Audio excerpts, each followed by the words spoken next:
Seja muito bem-vindo ao Comissão Executiva. A economia portuguesa cresceu 1,5% no primeiro trimestre.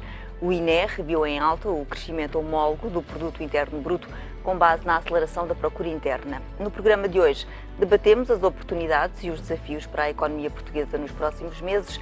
São nossos convidados Rui Leão Martinho, bastonário da Ordem dos Economistas, e Jorge Marrão, economista. Sejam muito bem-vindos.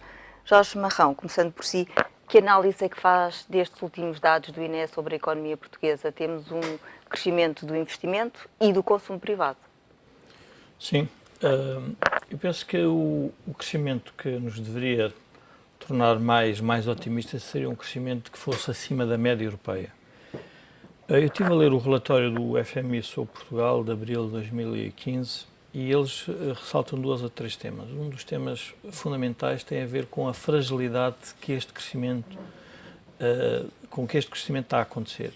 E essa fragilidade resulta muito daquilo que eles identificaram ainda como fatores de risco da economia portuguesa. Ainda somos uma economia vulnerável do ponto de vista da dívida, não temos as reformas estruturais levadas a cabo, o tecido empresarial ainda não se reconverteu todo e, portanto, é natural que a procura interna, a partir do momento em que as famílias tenham uma percepção de maior folga, é por aí que se está a dar o crescimento. Ora, esse crescimento através da procura interna, que é muito bom para os políticos, porque de alguma forma as pessoas sentem-se melhor, continua a ser relativamente perigoso neste momento para a economia. Porquê? Porque provavelmente o nosso reequilíbrio só se pode fazer através de uma inserção da economia no mercado mundial, ou seja, de uma economia mais exportadora. E, portanto, é sempre saudável e agradável ver esses números, mas eu diria que ainda há um longo caminho a percorrer. Este aumento do consumo privado de 2,5% deve-se ao facto de haver aqui também uma mudança no discurso político? As pessoas sentem que a situação está a melhorar? As pessoas sentem que a situação está a melhorar, julgo que estão menos apreensivas sobre o andamento da própria economia.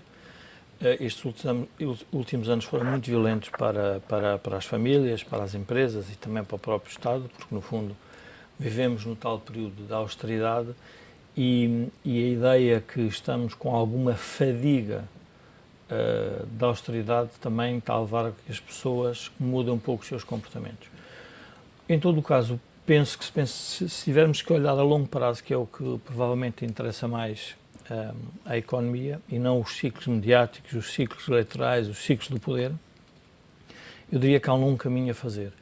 E esse é que eu acho que as pessoas têm que ter consciência que para pagarmos esta dívida, quer a pública, quer a privada, vai significar um esforço brutal para os portugueses. E já lá vamos ao que é preciso fazer no longo prazo. Rui Leão Martinho, olhando ainda para o curto prazo e para estes dados do INE do primeiro trimestre, parece-lhe que há aqui alguns sinais preocupantes. Como é que vê este aumento do consumo privado? É que, por outro lado, também há sinais positivos, as exportações continuam a aumentar, houve um aumento do investimento, nomeadamente bastante significativo na construção, coisa que não acontecia há bastante tempo.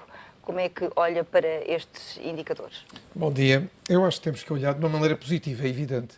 Nós vimos de uma situação muito má, vivida durante vários anos, com crescimentos muito insípidos, ainda abaixo deste 1,5% durante largos anos, e, portanto, ter agora, em geral, estes indicadores que o INE nos confirma é bom.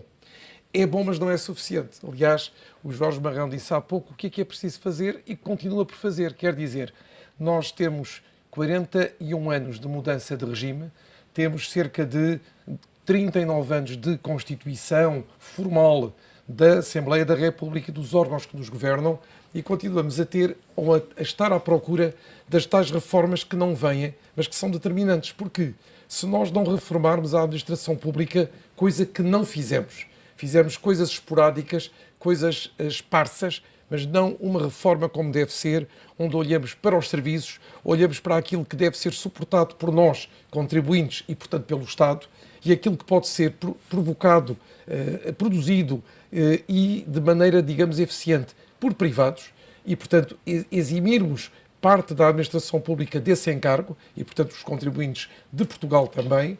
Em segundo lugar, temos a questão da segurança social, que toda a gente reconhece que é preciso rever, que é preciso reformular, mas com tudo já escrito, com tudo já estipulado, com tantos livros brancos e livros verdes sobre a segurança social, não se consegue que haja, digamos, uma concordância, um compromisso nacional para reformular verdadeiramente a segurança social. E depois, finalmente, a questão que temos e que é importante de termos em Portugal uma atitude diferente perante as empresas que produzem, que têm lucros e que são rentáveis, e perante o investimento privado e investimento produtivo, que é aquilo de que precisamos. Nós temos o aumento de procura interna, não será má, mas é bom que não se expanda agora pela procura interna e que não seja esse o fator maior do nosso aumento, digamos, de riqueza, porque é esporádica e depois vai trazer consequências a posteriori. Também é bom que mantenhamos as exportações, porque é muito difícil, repare, com um número tão pequeno de empresas em Portugal que exportam dentro do número global de empresas que temos, e, portanto, é necessário alargar a pouco e pouco esse número de empresas e ter mais empresas que exportem bens, mais empresas que exportem serviços, mais empresas que substituem importações, agora que o consumo está a aumentar, mas, sobretudo, é preciso ter mais investimento. Falou da construção e bem, mas parte-se de uma base praticamente nula. Continua ainda bastante abaixo muito dos níveis... abaixo dos níveis melhores que tivemos há anos atrás, mas precisamos de outro tipo de investimento. O investimento produtivo que venha, que dê formação, que crie postos de trabalho e que traga exatamente para Portugal e que desloque para Portugal um novo tipo de indústria, que são as indústrias de tecnologias, que são as indústrias avançadas, inovadoras e, portanto, que tragam alguma coisa que nós ainda não temos. E, portanto, há muito trabalho a fazer. Penso que é positivo. Negativo seria estarmos numa situação, por exemplo, como a Grécia, mas podemos fazer melhor. Temos o que é que podemos esperar da economia, olhando só para 2015? Sim. Vamos ter um crescimento em torno dos 2%, como nós podemos ter em torno dos 2%, análises... mas temos falado aqui na Comissão Executiva que para Portugal 3% é o valor ideal para termos de novo aquilo que chamamos um PIB que não só satisfaça as nossas obrigações, mas que crie exatamente uma ideia de que estamos a viver melhor, que os sacrifícios foram feitos e estão a dar resultado. E, portanto, nós temos de trabalhar para os 3%.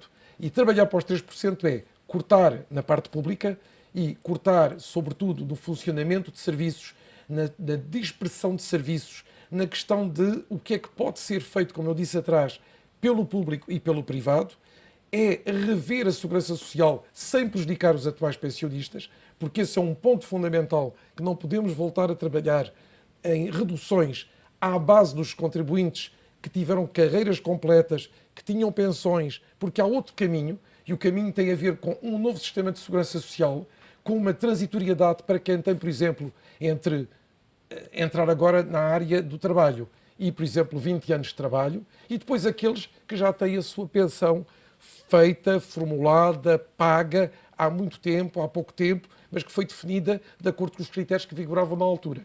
E, finalmente, tentarmos fazer ainda melhor, estamos a fazer bem, mas fazer melhor na questão da diplomacia económica, no trabalho feito lá fora para que os investidores venham. Precisamos de investidores, precisamos de investimentos produtivos diretos, precisamos de empresas e precisamos de dar formação, porque temos um grande problema também de formação que atravessa quem está no desemprego e atravessa também parte daqueles que ainda têm emprego, podem a curto prazo vir a perdê-lo, porque estamos a evoluir e há muito trabalho que não foi feito de formação nos últimos anos, no sentido de orientar os trabalhadores para esta área hoje da inovação, do desenvolvimento tecnológico, das novas empresas e das novas áreas onde podemos trabalhar. E falando de emprego, Jorge Marrão, e continuando ainda com os dados do INE e olhando para a economia em 2015, aquilo que se pode esperar este ano, houve também um aumento de 1,5% do emprego no primeiro trimestre. Isso é um bom sinal? A economia já está a criar emprego? A economia já está a criar emprego. A partir do momento em que algumas condições de partida foram alteradas, eu julgo que não há razão para não se investir em Portugal. Se nós pensarmos que estes últimos anos foram basicamente a recomposição do balanço das famílias, do Estado e das empresas, e neste momento os investidores, os portugueses, os que estão em Portugal, obviamente têm que repensar em como é que vão rentabilizar os seus investimentos que já estão feitos em Portugal. Por outro lado, de alguma forma, o sufoco salarial que os portugueses sofreram nos últimos anos também ajudou muito a que o investimento estrangeiro percebesse que a nossa relação produtividade-salário começa a ter uma valia adicional ao nível do mercado global e, portanto, é natural que o emprego volte a subir. Mas a questão central é que nós temos que passar para 4% de taxa de desemprego. E, portanto, este é um movimento muito violento. Ora, isto só é possível ser feito, e eu talvez pegando nas palavras do Rui Martinho sobre os 41 anos... E os 4%, só para esclarecer os nossos taxa de telespectadores, porque desemprego, é a taxa natural de desemprego. A taxa natural de desemprego. E pegando nas palavras do Rui Martinho, dos 41 anos. Há uma geração que fez o 25 de Abril, há uma geração que nos levou para a Europa, mas provavelmente esta geração também não está a perceber o que é que, neste momento, a Europa e o mundo têm para nos oferecer. E, portanto, este é um momento crítico para passarmos de um valor de 13% para 4%, significa que a classe política tem que entender o que é preciso. Quando está a falar nesta geração, está a falar desta geração de políticos, sobretudo, da classe governante. Porque o que é que os governantes não estão a perceber? Não estão a perceber, provavelmente, o impacto que tem este volume de dívida para a economia portuguesa. Quer dizer, pagar esta dívida, nem que seja a longo prazo, com taxas de juros que nós não sabemos a longo prazo como é que se vão comportar, significa um compromisso da sociedade completamente diferente do passado. E, portanto, quando nós, de alguma forma, falamos num consenso, as pessoas que, no fundo, andam fora do ciclo partidário, mas que se interessam por aquilo que se passa no país, quando nós falamos do consenso, à medida que vamos falando, vamos percebendo que a classe política não está a perceber porque é que nós estamos a exigir esse consenso. E esse consenso passa muito porque o Rui Martinho referiu, quer dizer, a questão da segurança social é uma questão inexorável, quer dizer, nós não vamos conseguir manter o nível de pensões se não tivermos crescimentos brutais ou se não tivermos uma reafetação dos recursos na economia para que isso aconteça. Mas esta questão da segurança social é um exemplo de como esse consenso é difícil? É um exemplo ou é um discurso de campanha eleitoral e é possível que depois das eleições os partidos se venham a entender nesta questão? Eu julgo que os partidos escolhem quase tudo para se confrontarem. Em vez de sobre algumas matérias, serem mais recatados, perceberem que a resolução ultrapassa uma legislatura, é uma coisa muito mais complexa, porque nós, se pensarmos que os contratos que foram feitos com os pensionistas, nesta crise foram claramente violados. Aquilo que foi prometido às pessoas não foi cumprido. Os partidos querem imputar essa responsabilidade a um único partido, ou porque criou a dívida, ou porque teve que se ver livre da dívida. Ora, o desafio não é esse. O desafio é como é que nós vamos pagar as pensões, como é que nós vamos manter o nível de vida dos portugueses. Isso não é possível ser feito a esta dimensão, sem haver o tal consenso político. E aqui, quando se diz, não é o consenso partidário, é o consenso de uma nova geração, provavelmente, de políticos, que vai nascer a pensar assim. Porque a geração que nós assistimos, de alguma forma, e que penso que estamos a ver a fase terminal, é a minha opinião, é uma geração que assentou no modelo de economia, que esse modelo de economia já não existe. E, portanto, a revolução, a reconfiguração, se quisermos, que já se deu na economia, vai estar no sistema político, e há pouco falávamos, e também no sistema mediático, porque os mídias também são muito responsáveis, neste momento, por não darem essas oportunidades. Ou seja, então, de alguma forma, nós temos uma sociedade muito capturada por interesses, que são legítimos, mas é preciso que o Supremo Regulador, que sejam os políticos, percebam que alguns desses interesses vão ter que ser afastados por provavelmente nascer novos interesses. Mas esse, se calhar, é o caminho do futuro. E essa reconfiguração de que fala tem de ser em que sentido? Essa reconfiguração, nós na Missão Crescimento, um projeto da sociedade... É uma associação pública, como sabe, que se dirige pelos seus trabalhos, estudos, boletins, e pelo próprio site, basta ir lá. E que reúne um conjunto de entidades que a financiam e que trabalham. A Ordem dos Engenheiros, o Projeto Farol, de que o Jorge Marrão é grande ator, digamos. Já também teve a CIP e também já teve a Associação Comercial do Porto e também o Fórum de Administradores de Empresas. E, portanto, esse projeto tem-se debruçado sobre este assunto. Exato, e um dos temas que nós falámos muito era a reconfiguração da economia portuguesa que iria gerar uma reconfiguração da própria política e da sociedade. Mas, em sua opinião, essa reconfiguração económica já está a acontecer, claramente. Está a acontecer. Claramente. Basta ver as bases acionistas das empresas portuguesas, das grandes empresas portuguesas, que já não são bases acionistas portuguesas. Essa é uma grande reconfiguração.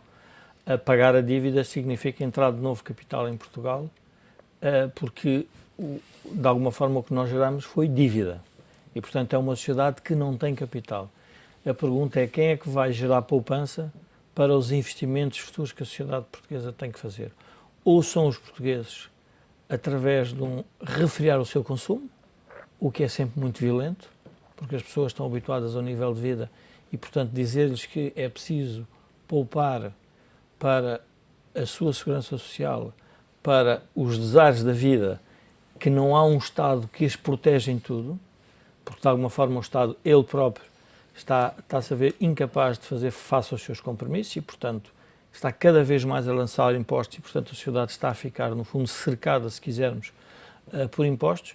Portanto, esse nível de poupança que tem que crescer só pode, provavelmente, aparecer via externa. E, portanto, este é um processo natural. Não é por acaso que as empresas portuguesas estão a ser vendidas, não é por acaso que os bancos portugueses já não têm poucos acionistas portugueses. Portanto, isso é um processo natural, mas também, de alguma forma... Mas será necessariamente negativo para a economia portuguesa? Não é negativo na medida em que voltamos, são investidores que nos colocam outra vez no mundo. Obviamente com uma visão diferente de qual será o papel de Portugal no mundo e, portanto, essa é... Estamos a perder os centros de decisão... Nós tivemos centros de decisão assentes num sistema bancário que ele próprio estava assente numa captação de poupança externa brutal.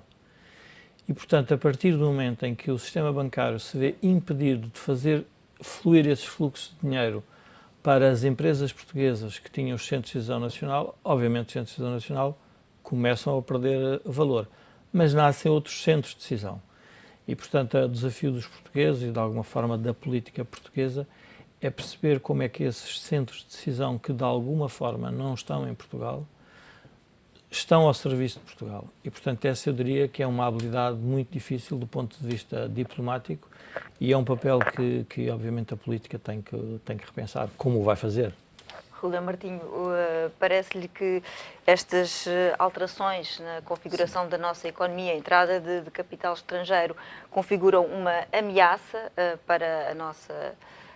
Perdemos, de facto, capacidade de decisão, capacidade estratégica, vamos ter empresas que vão estar ao serviço de outros países, de outros Estados, de outros interesses que não os interesses portugueses. Eu penso que não podemos olhar assim, porque isto faz parte de um processo do qual Portugal entrou sempre bastante mal, que é o processo da globalização da economia. E ele sucede desde os anos 90. Nós entramos sempre mal, como portugueses, nestes processos de transformação. Não corporizámos muito a ideia de quando entramos na Europa a que é que estávamos obrigados e, portanto, continuamos, quer dirigentes, quer em geral, digamos, os próprios atores, digamos, da vida portuguesa, a trabalhar como se não estivéssemos condicionados por aquelas que são as regras que hoje em dia estamos obrigados a cumprir e que foram uma das razões da vinda da Troika, foi pôr-nos a cumprir minimamente essas regras da Europa, porque pertencemos ao clube. E depois a globalização, que é um movimento, digamos, quase a seguir a nós entrarmos na Europa, a vir transformando todas as sociedades. E a Portugal sucede exatamente isso, um pouco tardiamente, porque começa mais tarde do que noutros países, mas da mesma maneira. Assim como nós falamos aqui, vêm os investidores de Angola, vêm os investidores da China, vêm os investidores do Brasil. Repare que é um movimento que, se olhar para os outros países europeus, sucedeu exatamente assim. A Inglaterra tem muito investimento, por exemplo, indiano, da China e de outros países até árabe, por exemplo, que nós ainda não temos quase, digamos, ou muito pouco. Depois tem a França, onde os chineses chegaram primeiro. E, portanto, investiram também, quer em commodities, quer em comércio, quer, por exemplo, em questões de lazer. E depois chegam a Portugal. E agora temos uma diversificação das empresas e dos seus acionistas. Umas têm capital, digamos, que identificamos como chinês, outras têm capital angolano, outras têm capital brasileiro e com certeza que, se conseguirmos trabalhar bem a questão de Portugal ser atrativo para investidores externos, teremos dentro de algum tempo outro tipo de investidores. E, portanto, não penso que por isso haja, digamos, menos produtividade e menos competitividade da economia portuguesa. Porque a ideia dos centros de decisão, que é uma ideia capaz, em termos nacionais e em termos de quem é português, e nós somos portugueses, é evidente, é bonita se ela pudesse ser, digamos que, suportada por capitais dos próprios acionistas dessas empresas. Ora, o Jorge explicou mesmo há pouco que isto era muito alavancado na questão do crédito bancário, do suporte dos grupos bancários, etc. E, portanto, toda esta base, digamos, não era tão sólida assim, porque depois acabou por poder ser alienada e vir outro tipo de acionistas que tenha, esses sim, uma visão global do mundo. Não é Portugal, não é só aqui esta parte da Europa, mas é os global. Novos investidores, nomeadamente chineses e, por exemplo, na PT com a entrada da Altice, esses novos investimentos também não estão a ser feitos muito com endividamento, com dívida? Sim, poderão ser, mas vamos lá ver, estamos a falar agora a um nível completamente diferente. Não é um nível aqui local, de Portugal, de empresas, investidores e bancos portugueses, porque depois em qualquer crise todos sofrem, e vimos que sofreram de uma maneira brutal e acaba por os investimentos caírem quase que como que em dominó, porque acabam por tudo aquilo que está a montante, também com dificuldades, vir impelir, digamos, essa queda, mas é outro tipo de investimento. É, como eu lhe estou a dizer, a nível global, a nível mundial. E, portanto, é visto Portugal dentro de um número de empresas, de setores e de estratégias definidas em termos mundiais e não em termos só de Portugal.